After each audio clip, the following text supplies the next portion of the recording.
क्या आपने कभी ये नोट किया है कि नेटफ्लिक्स की हर सीरीज में मजहब का मजाक उड़ाया जाता है। कभी कभी लगता है कि अपन ही भगवान है। क्या ये एंटरटेनमेंट है या एक डीपर एजेंडा?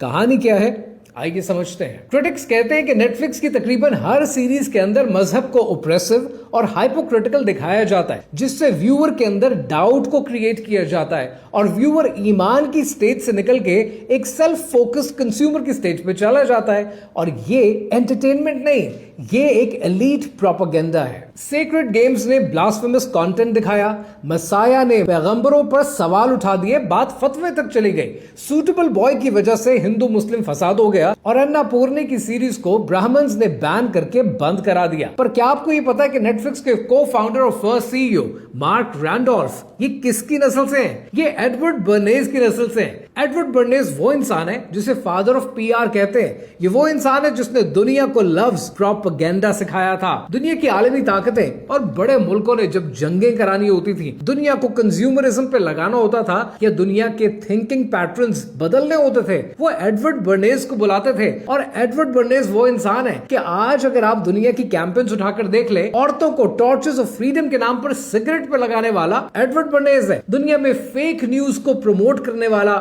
एडवर्ड बर्नेज है। और दुनिया के अंदर मार्केटिंग को वांट से हटाकर डिजायर और नीड पर शिफ्ट करने वाला एडवर्ड बर्नेज है। जब आप ये बातें जान लेते हैं तो फिर आपको समझ में आता है कि नेटफ्लिक्स को चलाने वाली ये इल माइंडेड अप्रोच कहां से आती है। और ये तो कुछ भी नहीं, खुद एडवर्ड बर्नेज सिगमंड फ्रॉइड की नस्ल से हैं। सिगमंड फ्रॉइड वो इंसान है जिसे दुनिया आज किंग ऑफ माइंड कंट्रोल कहती है। और फ्रॉइड ने कैसे दुनिया को बेवकूफ बनाए रखा, उसके बारे में आप गूगल कर लेना। अब सवाल ये है कि इतने ट्विस्टेड माइंड्स नस्ल दर नस्ल एक साजिश के तहत, एक एजेंडा के तहत आपके खिलाफ लगे हुए, आपसे पैसे भी बटोरते हैं। ये लोग हैं कौन, आपको ऑलरेडी अंदाजा हो चुका है। बाकी का अंदाजा कमेंट सेक्शन से हो जाएगा। बट ये बात याद रखिएगा कि जिसको आज आप एंटरटेनमेंट समझते हैं, वो सिर्फ एक एंटरटेनमेंट नहीं, एक बहुत ही घिनौना डीपर एजेंडा है। और ये बात आपके लिए जानना जरूरी है।